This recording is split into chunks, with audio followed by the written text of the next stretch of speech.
Hey everyone, welcome back to JR Pro Shot Vids. Today we're going to talk about how to make the most out of your practice session.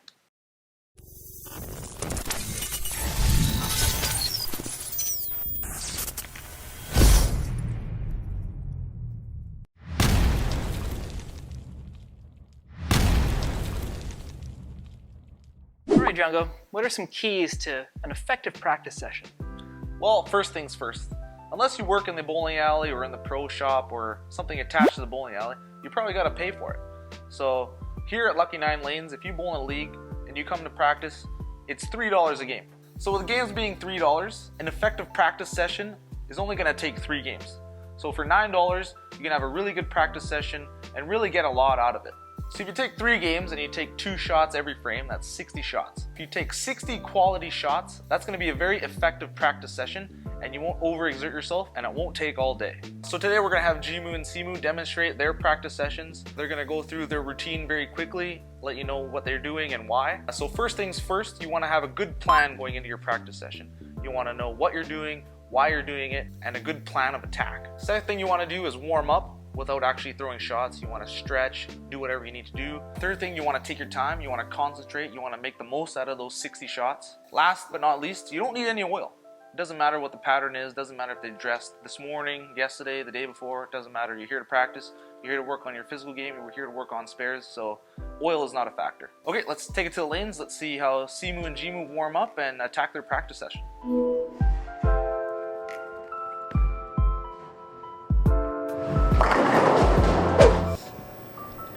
Alright, so we're here on the lanes. Before I throw a single ball, I definitely want to stretch, get loose, make sure kind of the muscles are going, the blood's flowing, so let's do it.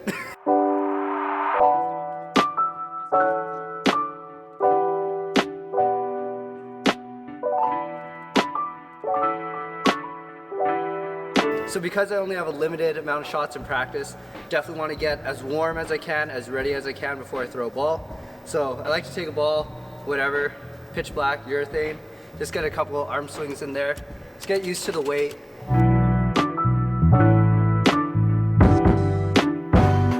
Alright, so I'm all done warming up. As Jung mentioned earlier, it's super important to have a goal and a plan in mind for your practice session. So today I'm going to be working on keeping my hand on the inside part of the ball throughout the swing and especially at the bottom. If you know my swing, you know I struggle, I tend to come over the top, tend to come around it a little bit earlier. You really want to utilize every shot that I have. Every time you strike, you lose a second ball. So to do that, I'm going to really focus on that aspect of staying on the inside, really focus on my swing and the physical game. Miss a little bit right, try to pick off the 3-6-10, and that way for my second shot I could do the same thing, knock off the pins on the left. So the main thing we want to emphasize here is make sure I'm maximizing my value, making sure that I get 2 shots every frame. So because score doesn't matter really at all when I'm practicing, and especially if I'm working on something physical behind the line, I'm going to throw a ball like a plastic spare ball or my pitch black so I don't wear out some of the high-end balls that I have.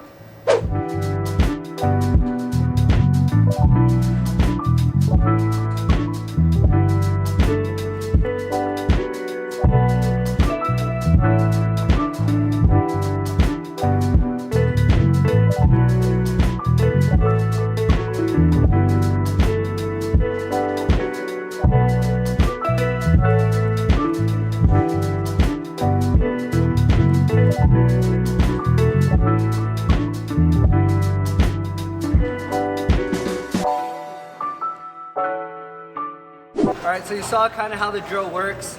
I'm going to be doing that for 3 full games today. And obviously, you know, it's not as fun as striking, trying to shoot big scores. But at the end of the day, this is what I need to do to improve my game and to shoot those bigger scores when it matters most. So even though I'm not trying to throw perfect strikes every shot, I'm still treating every shot as if it was a shot in league or a shot in the tournament.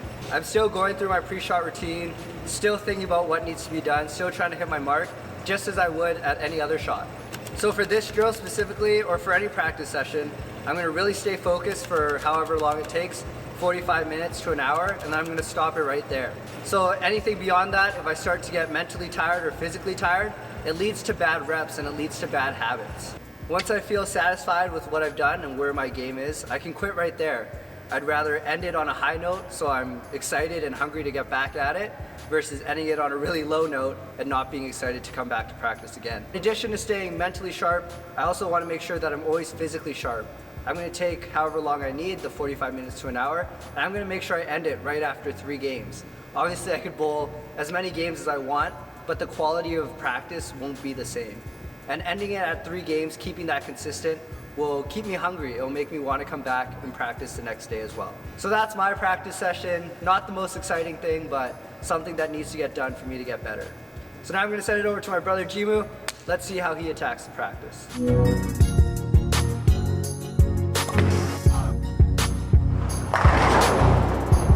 Jimoo's here, and similar to my brother, I'm going to be doing a practice session as well. For today, I'm going to start off with stretches because it's important to get loose, get the body flowing, ready to get practicing.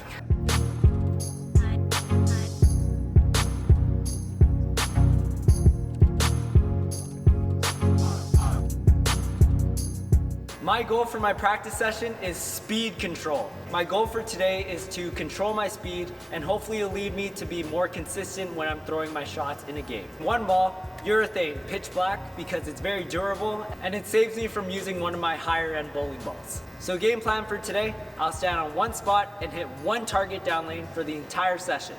First shot of the frame, it'll be a faster speed and try to knock out the 3-6 on the right side. And then for the second shot, I'll go with a slower speed and try to cover the rest of the pins. Keep in mind, I'll be standing in the same spot to keep it consistent.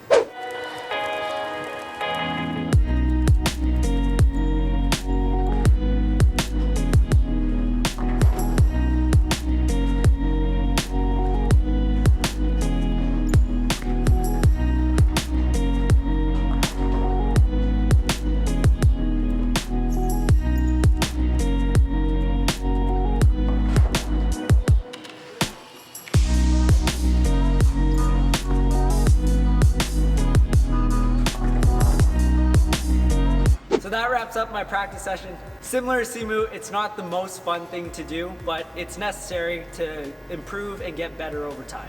My tendency as a two-hander is to get really riled up and throw it as hard as I can to get the most power, but it's important to learn different speeds and have control over those speeds so different times in the block I can play different angles.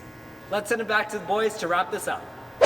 All right, the boys are back from the lanes. So the key takeaways, you really want to take your time. You got 60 shots, make sure they're good quality ones. Second big takeaway, go through your entire pre-shot routine. Even though you're not bowling for score, you still want to go through it the same way you're going to attack it if you're bowling in a league or a tournament. If your practice session's 45 minutes to an hour, you're not going to overexert yourself. Mentally you'll be fresh, physically you'll be good to go again. If you want to come back the next day, day after, totally up to you. So what the boys worked on today are just 2 examples of things that you can work on during your practice session. So you can work on your spare shooting by playing golf or low ball, where you're trying to hit as few pins as possible on each shot.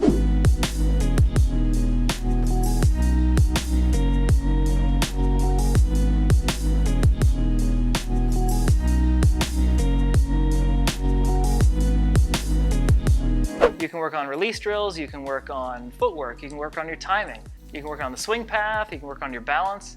It's virtually unlimited. Key takeaway is don't worry about the score, don't worry about the ball reaction. That's totally irrelevant. The biggest thing is to work on one thing and really dedicate your practice session to that one individual thing. All right, so question time again with Barks. How often do you practice, or do you practice at all? Let me know what you think in the comments below. Actually, it's question time with Barco. Get out of here. Thanks for watching, everyone. As usual, thank you for the support. Thank you for all the comments. We read every single one, so let her rip down in the comments and we will like and maybe comment back if it's interesting. Stay tuned. We'll see you in our next vid next Monday.